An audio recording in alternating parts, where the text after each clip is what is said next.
Por que que no nosso país ocorreu a substituição da mão de obra escrava indígena pela mão de obra escrava africana? Para a gente responder essa pergunta, existem 4 elementos que você tem que levar em consideração. O primeiro elemento seria a cultura indígena.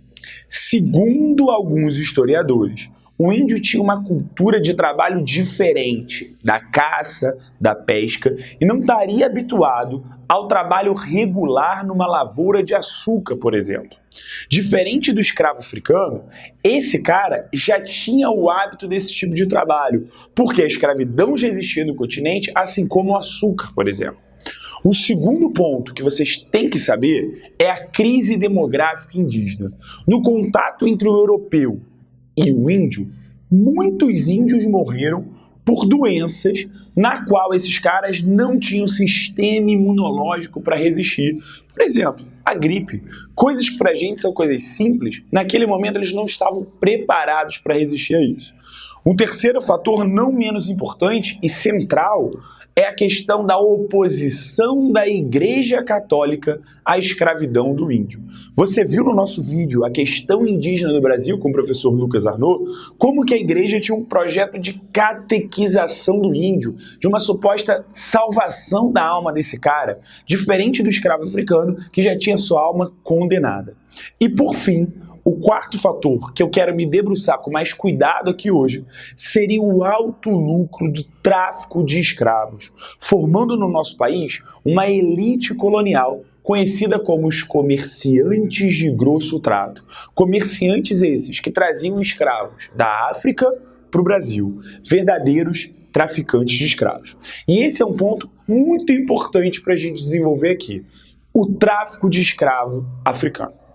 O tráfico de escravos se tornou no país uma verdadeira empresa escravista, mas não foi sempre assim não.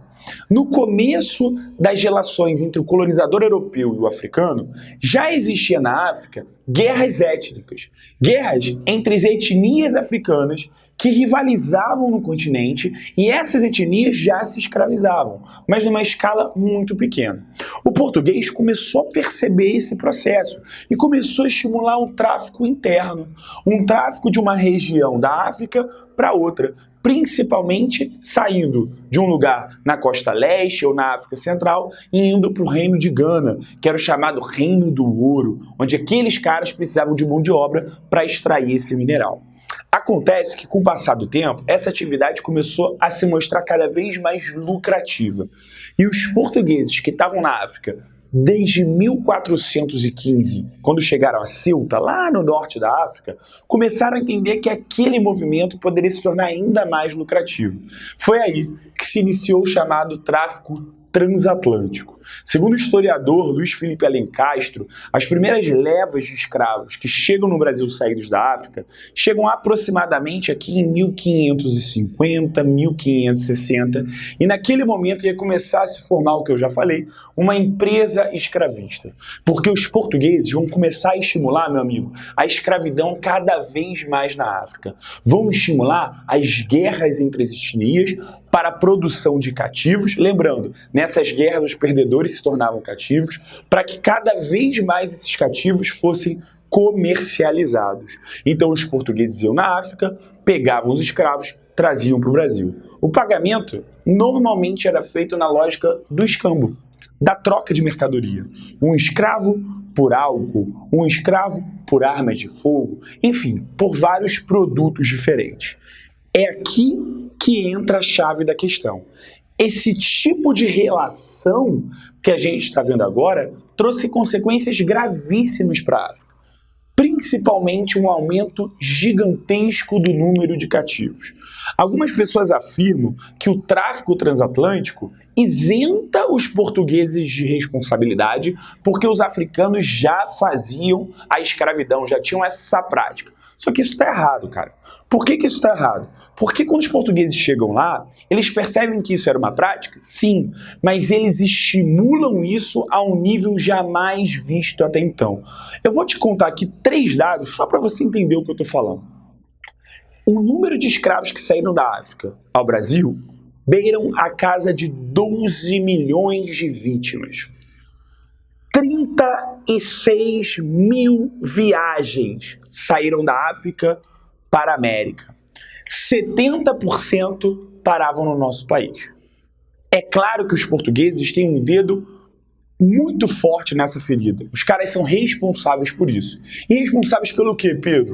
Por uma desorganização e por uma instabilidade política no continente africano. Porque os reinos, querendo lucrar com o tráfico, vão começar cada vez mais a entrar em guerra entre si, causando uma instabilidade política no continente, que hoje reflete, sim, em grande parte, as guerras civis do continente africano. A gente pode afirmar que os escravos saíram basicamente de 3 grandes lugares da África e vieram para o Brasil. O primeiro lugar seria a Costa da Mina, território hoje que fica entre a Nigéria e o Congo.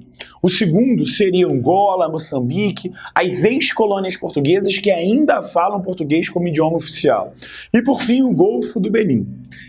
Os escravos que saíam desses locais iam principalmente para o Nordeste, no século XVI e XVII, e depois, no XVIII e XIX, para o Sudeste. É aí que você me coloca uma questão.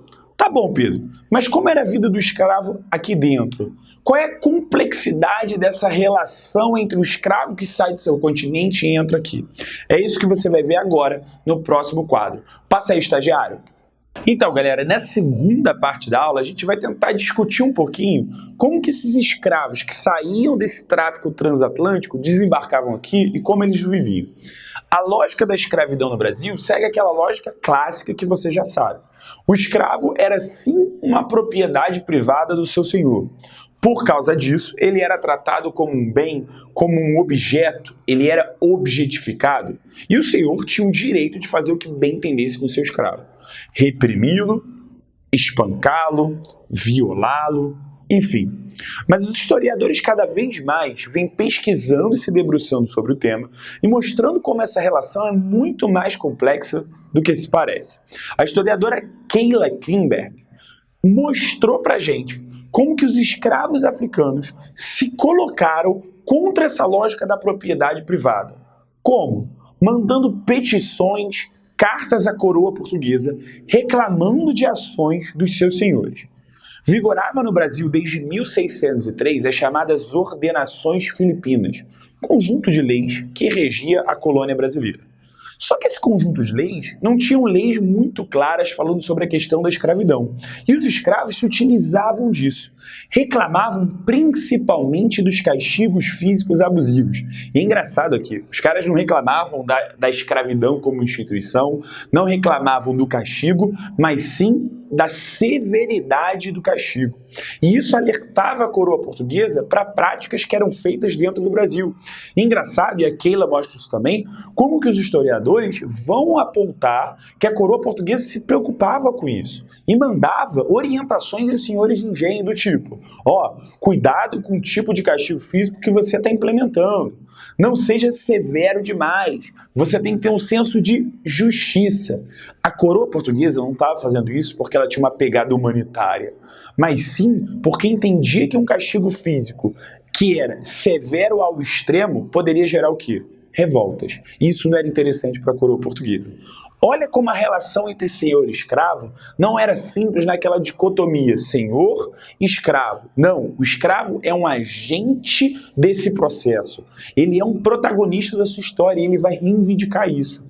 E é aí que eu quero mostrar para vocês, ainda nessa argumentação, para mostrar como a escravidão era algo complexo, como que não existia só um tipo de escravo. Você aprendeu na sua escola, onde quer que seja, a escravidão, e quando eu falo em escravo, a primeira imagem que vem na sua cabeça é daquele escravo da lavoura. Aquele cara que fica capinando, aquele cara que fica horas e horas e horas trabalhando no sol a pino, morto de fome, morto de sede, sendo espancado, chicoteado, e você não está errado, seu professor não te ensinou errado. Isso de fato existia, a maioria dos escravos estavam nesse tipo de trabalho e sofriam e eram duramente reprimidos. Normalmente, não conseguiam reivindicar melhores condições de trabalho, não.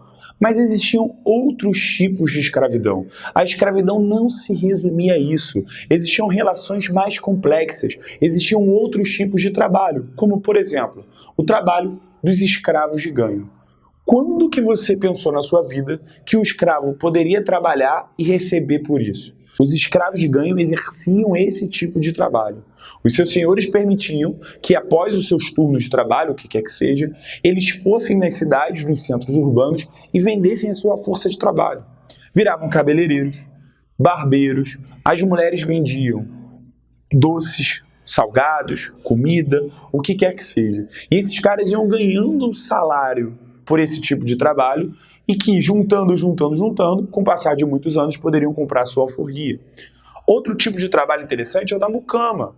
A mucama, muitas vezes violentada pelo senhor de engenho, era uma mulher que trabalhava na casa grande, trabalhava nos afazeres domésticos, a ama de leite, um tipo de escravo que era responsável por amamentar os filhos dos senhores de engenho, porque naquela época a amamentação era vista como algo ruim. Enfim, de toda forma, é importante que a gente tenha consciência de que esses escravos, que são agentes das suas histórias, na maioria das vezes, independente do tipo de trabalho que eles tivessem, eles resistiam à escravidão. Resistiam de várias maneiras diferentes. Pelas fugas e revoltas, as mais comuns, ou até pelo suicídio. Sim, pelo suicídio. Existiam escravos que preferiam morrer do que serem escravizados. Para pensar, isso pra gente parece meio absurdo, mas para pensar, o cara tinha uma vida na África, tinha uma vida com a família, com quem quer que seja, e perdeu isso. Alguns escravos eram reis e rainhas e vieram para cá como escravos. Enfim, preferiam a morte do que continuar naquela condição. Mas existiram formas mais complexas de resistência, e a maior de todas elas foram os quilombos. Os quilombos formavam verdadeiras sociedades de negros fugidos que ficavam no interior do Brasil, muitas vezes na mata. Mas os quilombos não se restringiam só aos negros escravizados. A índios, a homens brancos, livres, pobres, todos iam viver dentro do quilombo, porque o quilombo, e o mais famoso de todos eles, o de Palmares, se transformou quase que numa sociedade paralela. No caso do quilombo de Palmares, eles tinham um exército próprio, eles tinham uma hierarquia social própria, com lideranças, enfim, todo bem organizado. Eles tinham uma plantação gigantesca com comércio próprio, inclusive faziam comércio com as cidades. Olha que doido, olha que coisa pouco lógica nesse sentido de senhor e escravo, sabe? Olha como é que a relação é mais complexa. Enfim, isso que eu queria mostrar para você na aula de hoje.